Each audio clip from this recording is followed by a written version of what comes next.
બંને મિત્રોને એમ થયું કે ચાલતા ચાલતા ઘણો સમય લાગ્યો છે, તેથી પ્રથમ મિત્રે કહ્યું કે અમે રાજકુમારી સાથે લગ્ન કરી લઈશું. બીજા મિત્રે કહ્યું કે એવું નથી, હું રાજકુમારી સાથે લગ્ન કરી લઈશ. એ વાતને લઈને બંને મિત્રો ઝઘડતા હતા કે રાજા તેની દીકરીના લગ્ન અમારી સાથે કરશે, પણ બીજા મિત્રએ કહ્યું કે ના, એવું નથી. બંને મિત્રો મને કોણ પસંદ કરશે તે અંગે ઝઘડતા રાજાના મહેલ તરફ જતા હતા, કારણ કે રાજાએ જાહેરાત કરી હતી કે તે તેની પુત્રીના લગ્ન સૌથી બુદ્ધિશાળીને જ કરશે, પરંતુ રાજા પણ કહેતો હતો કે તે સૌથી બુદ્ધિશાળીને પસંદ કરશે.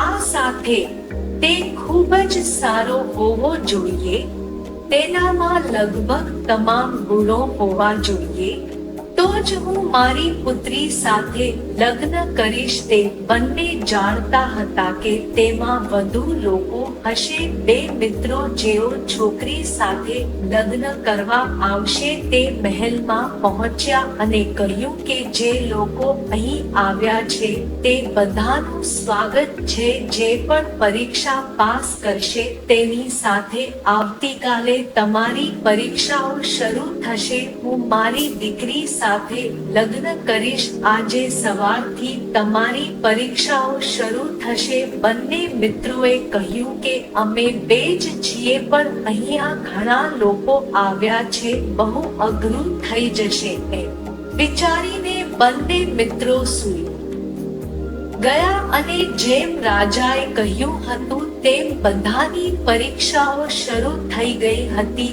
આ પરીક્ષાઓ ત્યાં સુધી ચાલુ રહેશે જ્યાં સુધી તેઓ આ પરીક્ષામાં ન આવે. ત્યાં સુધી રાજા ખુશ હતા, કારણ કે તેમની પુત્રી માટે ઘણા લોકો આવ્યા હતા જે તેમની પુત્રીના લગ્ન એક સારા વ્યક્તિ માટે કરી શકે છે. રાજાએ એ બધાની કસોટી કરી લીધી હતી, પણ અંતે એ બે મિત્રો બચી ગયા. તેમનો દિવસ પણ આવી ગયો. આજે એમની કસોટી થવાની હતી, જેથી એ જાણી શકાય કે એમનામાં કોણ સક્ષમ છે. ત્યારે એમની કસોટી શરૂ કરી. રાજાએ જોયું કે તે બંને ખૂબ જ સક્ષમ છે, પરંતુ હું મારી પુત્રીના લગ્ન તેમાંથી એક સાથે કરી શકું છું અને બંને સાથે નહીં. રાજાને આ ખબર હતી, તેથી રાજાએ તેમની પરીક્ષા વધુ મુશ્કેલ બનાવી જેથી યોગ્ય નિર્ણય લઈ શકાય.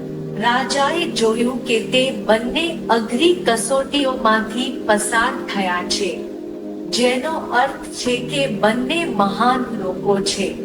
પરંતુ હવે નિર્ણય લેવો પડ્યો કે રાજાએ તેમાંથી એકને પસંદ કરવાનો હતો, પરંતુ રાજા કોઈ એકને પસંદ કરી શક્યો નહીં. તે જાણતો હતો કે તે એકને પસંદ કરી શકશે નહીં, તેથી તેણે તેની પુત્રીને બોલાવી અને કહ્યું કે તે બંને મિત્રો છે અને બંને એક જ જગ્યાએથી આવ્યા છે. મેં બંનેના ટેસ્ટ લીધા છે. મારા મતે બંને સારા છે. હવે તમે જાણો છો. આ તમે નક્કી કરો કે તમે આમાંથી કોની સાથે લગ્ન કરવા માંગો છો.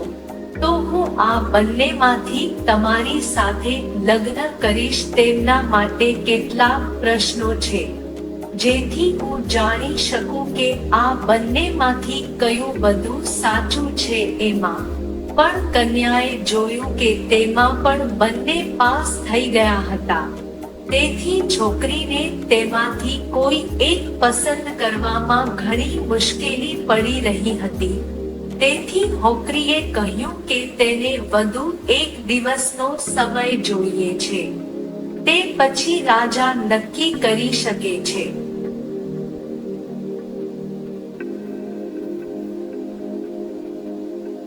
તેણે કહ્યું કે તે ઠીક છે. તમને એક દિવસનો સમય આપવામાં આવે છે જેથી કરીને યોગ્ય નિર્ણય લઈ શકાય.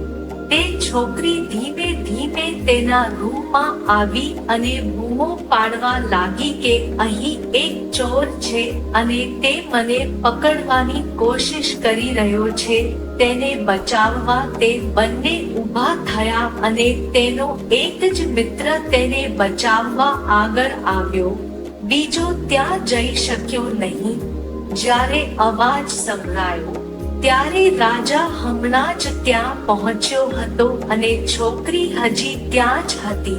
બંને મિત્રો પણ ત્યાં હતા, પણ તેમની વચ્ચે એક મિત્ર તેની પાસે ઊભો હતો. જ્યારે છોકરીએ તેને આ વાતની જાણ કરી હતી, કારણ કે રાજાએ પૂછ્યું કે તેમાંથી સૌથી બહાદુર કોણ છે. હું જાણું છું કે તે તેની પરીક્ષામાં સફળ થઈ શકે છે, પરંતુ જે પોતાને જોખમમાં મૂકીને મને બચાવી શકે છે તે જ ખરેખર બહાદુર હોઈ શકે છે.